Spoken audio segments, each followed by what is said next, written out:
जिस सिस्टम से, जिस अन्याय से आप यहाँ पर लड़ रहे थे, आप उसके चाय के 2 चुस्की के आगे वहां पर जाकर के फीके पड़ गए, उसकी मेहमान नवाजी के आगे जाकर के जी हुजूरी करके चले आए। आपका जहां गर्दन तन करके बच्चों के लिए बात करना था, बच्चों के साथ हुए अन्याय के ऊपर में बात करना था, वहां पर गर्दन झुका करके आपने सलाम नमस्ते करके आप टाटा बाय बाय करके चले आए।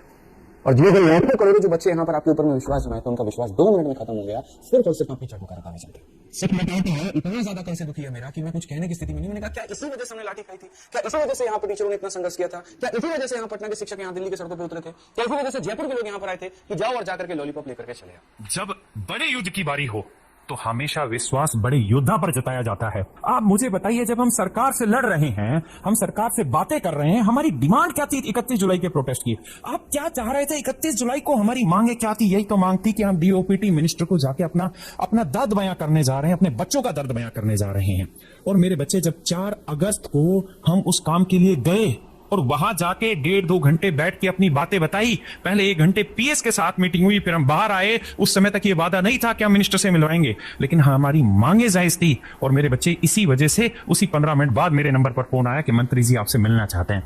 मेरे भाई, ऐसा कौन सा गुनाह हो गया कि हम 1.5-2 घंटे एक बात वहां पे रखते रहे? ऐसी कौन सी गलती हो गई, मुझे आप बताइए, जो आपको लगता है कि सोमवार, सावन के सोमवार के व्रत वाले दिन हम चाय की चुस्की लेने के लिए गए हैं? अरे मुझे इतना बुरा लगा, मैं आपको क्या बताऊं। अगर मान लीजिए, चलिए ठीक है, हम मीटिंग करने जाते हैं और हम मीटिंग करने जाते हैं वहां पर अपने डीओपीटी मिनिस्टर से, बिल्कुल हम चेयरमैन साहब से मिलने जाते हैं, तो भाई उनको मिनिस्टर किसने बनाया है? आप लोगों ने चुन करके बनाया। आपके वोट के कारण पहले यहाँ पर वो सांसद बने, फिर उनको मंत्रालय मिला, फिर वो सारी चीजें मिली। तो आपका सीधा अधिकार बनता है, आप उनसे डायरेक्टली अपनी बातों को कह सकते हैं, आप उनसे लड़ सकते हैं, आप उनसे झगड़ सकते हैं, आपके साथ में अन्याय आप उनको 10 सवाल लिखा सकते हैं। लेकिन आपने क्या ऐसा किया? आपकी मुहिम को कामयाब किया जाएगा, लेकिन आपको ये कैसे गलतफहमी हो गई कि एक दिन में सब कुछ बदल जाएगा? और नेता की बात का भरोसा नहीं। बात बहुत अच्छी हुई है और बात बैठकर उन्होंने हमारी सुनी है, लेकिन जब तक इन चीजों पर अमल नहीं हो जाता, तब तक हमें किसी भी तरीके का विश्वास नहीं होगा। अगर आप चाहते हैं कि आपके घर से नहीं किसी दूसरे के घर से शहीद भगत सिंह निकले, तो कम से कम आपको पत्थर मारने का हक नहीं था, इस मुहिम को खराब करने का हक नहीं था। एक वीडियो से, और हुई है तो प्यार से कह दो ना। आप कह रहे हैं कि हमें बताया नहीं कौन 4 जा रहे हैं। मैं 1 तारीख से हर मीडिया चैनल पे कह रहा हूं कि हमारे पास लिंक बन गया और हम सोमवार को जा रहे हैं मिलने के लिए। मैं ललन टोपे गया, मैं और 10 जगह बोला, हर जगह बोला, आपको खुद को फोन करके बोला मैंने।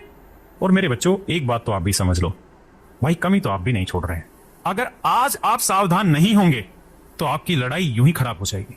और अगर आप इतना छोटा दिल रखेंगे, अगर आप अपने इन टीचर्स पे भरोसा नहीं कर सकते, तो मैं विश्वास से कहता हूं आगे कोई लड़ाई नहीं लड़ेगा। कोई 1 लाख रुपए में केस लड़ा जाता है हाईकोर्ट का? अगर लड़ा जाता है तो तुम भी लड़ लो। तुमने भी तो आके यूट्यूब पे पूरी बकैती काटी कि हम केस लड़ रहे हैं। लड़ लो ना, किसने मना किया? और डाल दूं जीएसटी के इनवॉइस, डाल दूं वो वीडियो जिसमें तुम भाग गए। लेकिन ये वक्त लड़ने का नहीं, ये वक्त गले लगने का है, ये वक्त आपके भटकने का नहीं, एक दिशा में चलने का है।